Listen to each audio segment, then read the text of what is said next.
모든 남성은 잠재적 가해자이다 라는 말에 분노한다면, 요즘은 남자가 더 차별받는다고 생각한다면, 여성 혐오와 자기 연민으로 얼룩진 남성 문화를 돌아보는 시간. 이번 주 프란이 선택한 콘텐츠는 친절하게 웃어주면 결혼까지 생각하는 남자들입니다. 오늘은 저자인 박정훈 기자와 함께 하겠습니다. 안녕하세요. 저는 박정훈이라고 합니다. 친절하게 웃어주면 결혼까지 생각하는 남자들이라는 책은 제목에서 알 수 있듯이 한국 남성의 남성성을 비판하는 페미니즘 책이고요. 여성 혐오로 물들은 남성 문화를 고발하고 또 페미니즘을 통해서 남성들이 변화하고 달라져야 한다는 메시지를 담았습니다. 2015년부터 한국 사회의 페미니즘 리부트라고 정말 여성들의 목소리가 커지기 시작했잖아요. 여성들이 이렇게 분노하고 화내고 바꿔야 한다고 하는데 남자들은 뭘 하고 있는가 싶어서 남성 문화에 대해서 써봐야겠다는 생각을 했어요. 성차별 구조에서 이익을 보는 사람은 누구인가? 바로 나다. 내가 어떤 점에서 이익을 보는지는 분명하게 인식을 하고 바꿔나가려고 내가 노력을 해야겠다 생각을 해서 남성 문화에 어떤 문제점이 있는지에 대해서 블로그나 SNS에 쓰기 시작했고 그 글들을 모아서 이제 책을 내게 됐습니다. 제목을 들으면 많이 웃으세요. 친절하게 웃어주면 결혼까지 생각하는 건 여성과 관계를 맺을 줄 모르는 남자를 의미하는 거고요. 여성을 성적 대상화하고 또 여성을 여성성에 가두고 그것이 실패할 경우에 폭력적으로 나오는 잘못된 남성성을 정확하게 지적하는 부분이 있다고 생각하거든요.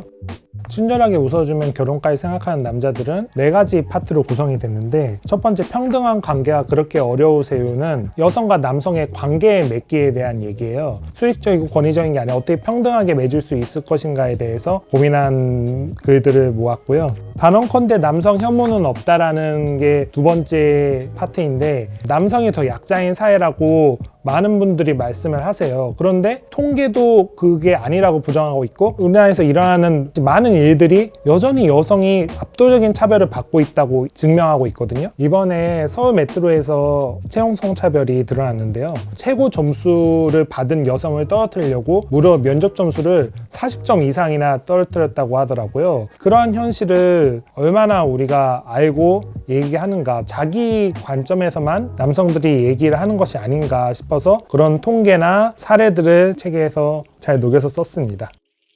여성의 일상과 남성의 일상은 다르다라는 일상적인 부분에서 어떻게 남성과 여성이 다르게 살고 있나에 대한 글들을 모았는데요. 우리가 지금까지 인식 못하고 있었던 것을 특히 남성들이 조금 더 인식했으면 좋겠다는 생각에서 일상적으로 겪는 교묘하고 은밀한 성차별에 대해서 좀 이야기를 했습니다. 그리고 대중문화 쪽에도 보면 여성을 비하하고 폄하하는 그런 내용들이 있는 건데 숨겨져 있는 그런 뜻에 대해서 잘 파악하지 못하고 농담이다, 그냥 웃기려고 하는 거다, 이렇게 넘어가는 경우가 많아서 대중문화 콘텐츠에 대한 내용도 좀 이야기를 했습니다.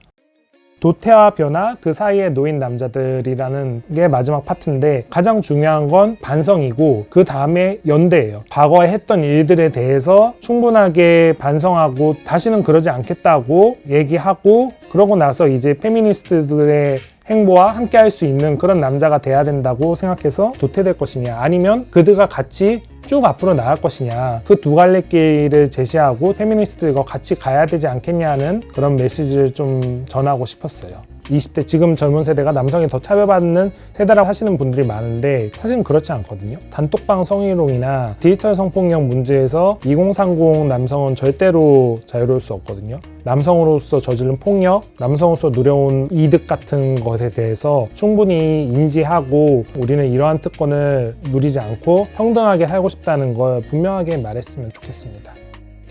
남성이 페미니즘을 이야기하는 것 자체가 여성의 목소리를 빼앗는다는 비난도 있는데요. 지금까지 쉽게 얘기하지 못했던 부분을 제가 남자기 때문에 사실 쉽게 얘기하는 것도 있는 거거든요. 그런 비판은 감수해야 될 부분이라고 생각을 해요. 그만큼 남자들이 여자들에게 믿음을 못 줬기 때문이라고 생각하고, 꾸준하게 어떤 활동을 보여주고 꾸준하게 노력하는 모습을 보여주면 조금 좋은 평가를 받을 수 있지 않을까 생각을 합니다.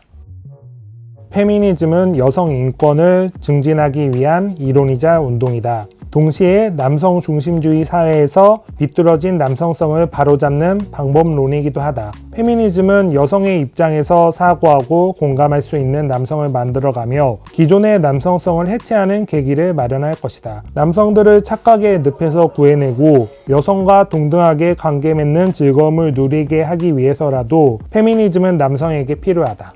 제대로 현실을 보면 여성이 아직도 너무나 기울어진 운동장에서 고군분투하고 있고 남성은 여전히 강자로서 권력자로서 있는데 그런 것을 좀 더 명확하게 인식하고 그런 오해와 편견을 좀 극복하고 페미니즘에 대해서 다시 생각해보고 공부하는 계기가 제 책에서 마련됐으면 좋겠다는 생각으로 이 문장을 꼽았고요. 이 책은 제가 혼자 쓴 게 아니라 정말 많은 여성분들의 말과 글에 빚을 지고 정말 쓴 글이라서 살면서 계속 갚아나가야 될 것 같다는 생각이 들었어요. 정말 많은 여성분들에게 감사를 표하고 싶고 또 부끄럽지 않게 성찰하면서 살아가고 싶습니다. 오늘의 프란 코멘트. 도태와 변화 사이. 당신은 어디에 서 있나요? 프란이 선택한 좋은 콘텐츠. 다음 주에도 찾아오겠습니다.